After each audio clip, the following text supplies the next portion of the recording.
There are 5 scenarios in which the war could end because Trump is stupid enough to take on what Israel wanted to do, which was destroy Iran, but they've bitten off far more than they can chew. So scenario 1 is Iran destroys the Gulf power infrastructure. I think that's highly likely. And if that happens, then Saudi Arabia, Qatar, Dubai, they all become uninhabitable. And then scenario 2, Iran disables Israel's nukes. I hope that happens, but there's this one. And it scares the shit out of me. Professor Steve, I have so many questions. What is going on? So this war is threatening everybody on the planet. And what Trump is doing at the moment is a pump and dump scheme. He's trying to drive up the oil price and exploiting it for his friends and for his own wealth in the process. So people are focusing upon the price of this. But the really important point is the Strait of Hormuz. So oil, fertilizer, helium, all have to pass through the Strait of Hormuz. And Iran have blocked that gap. So they can say, you do or do not pass, depending on your country's attitude towards our country. And it's quite terrifying because 20 to 30% of our fertilizer comes through this point. But if this is not available, the globe has a famine. Do you think he will send ground troops in? Yes, I do, but I'd hate to be one of those troops because it's a suicide mission. They've got underground military units of weapons and troops, but we have no idea of the scale. Trump keeps saying that the war has been won. Yeah. What's going on there in your view? I think he's been fed propaganda to tell him that he's winning the war by his immediate advisors because you cannot tell a person like that they've made a mistake. We'll talk about that as well, but you've developed a bit of a reputation because you're very good at predicting things. So which of these 5 outcomes do you think is most probable to happen? Oh, God. This is super interesting to me. My team give me this report to show me how many of you that watch this show subscribe. And some of you have told us, according to this, that you are unsubscribed from the channel randomly. So favor to ask all of you, please could you check right now if you've hit the subscribe button, if you are a regular viewer of the show and you like what we do here. We're approaching quite a significant landmark on this show in terms of a subscriber number. So if there was one simple free thing that you could do to help us, my team, everyone here, to keep this show free, to keep it improving year over year and week over week, it is just to hit that subscribe button and to double check if you've hit it. Only thing I'll ever ask of you. Do we have a deal? If you do it, I'll tell you what I'll do. I'll make sure every single week, every single month, we fight harder and harder and harder and harder to bring you the guests and conversations that you want to hear. I've stayed true to that promise since the very beginning of the Diary of a CEO, and I will not let you down. Please help us. Really appreciate it. Let's get on with the show.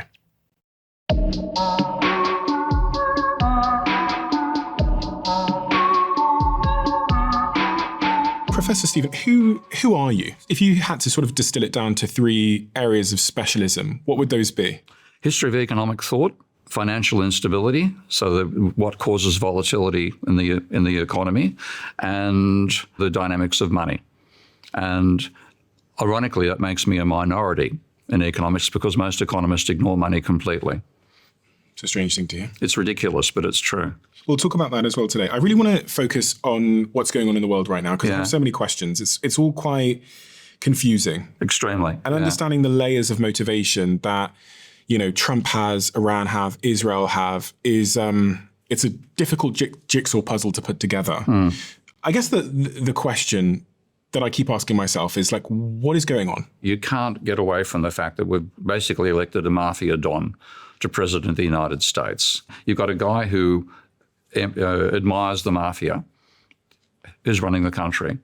So what we're getting in some ways is a shakedown rather than anything driven by any sense of political necessity. Okay? So that's a crazy element to begin with. And the American deep state, as it's called, has been anti-Iran for 40 or 50 years. Israel has wanted to defeat Iran for that length of time. Trump is stupid enough, but also cunning enough, it's a combination of the two, to take on what Israel wanted to do, which was destroy Iran. They're now trying to do it, and they're finding that they've bitten off far more than they can chew. Trump is someone who cares a lot about people's opinions of him. And he must have known that this would be politically unpopular to target Iran at this moment in time. I don't think so. I had a relationship with somebody with narcissistic personality disorder. So that's something over and above what I learned academically when I think about his behaviour. And somebody like that, they want to be the centre of attention at all times. They can't stand it when somebody else is being spoken about. It's ridiculous, but it's a pathology. So he's interested in people's opinions so long as they're positive and they're about him. So are you saying that he attacked Iran and started this war in part because he wanted attention? That's always something with somebody who's got that disorder. Yeah. I mean, what do you think about his rationale? He's saying that he attacked Iran because they had nuclear weapons and there was an imminent threat? We still don't know whether Iran has nuclear weapons. Okay, we know that Israel has. If you're going to attack a country, then you should attack Israel, not Iran. But you can't attack Israel, can you? I cannot make sense of what politicians all over the planet are doing these days. There's a huge gap between what politicians are saying about global politics and what people in the street are saying about it. So people on the street have seen the Gaza genocide. They've seen all the conflicts Israel has started there. And I think the general sentiment in most countries in the world today is anti-Israel because of the way it's treating the Palestinians. And that's what people are thinking about. The top echelons, like in this country, as you know, if I say free Palestine, if I say that outside on the street, I can be arrested. It's crazy. There's a huge divorce between what people are thinking and what the politicians are saying.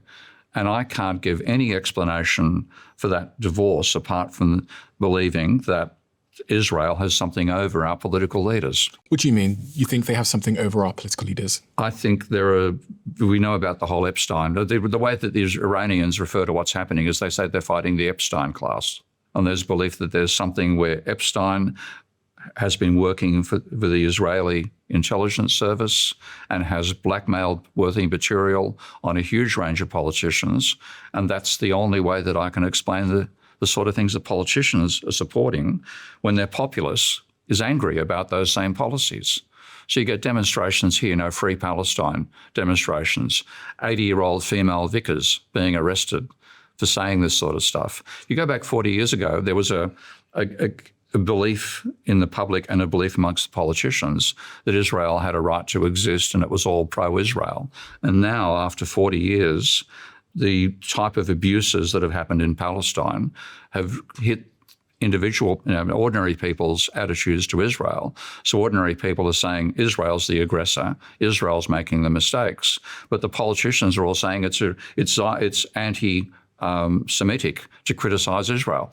If you had to give a one-sentence answer as to why this war started, because we sort of hypothesized a few things there, what would that one-sentence answer be?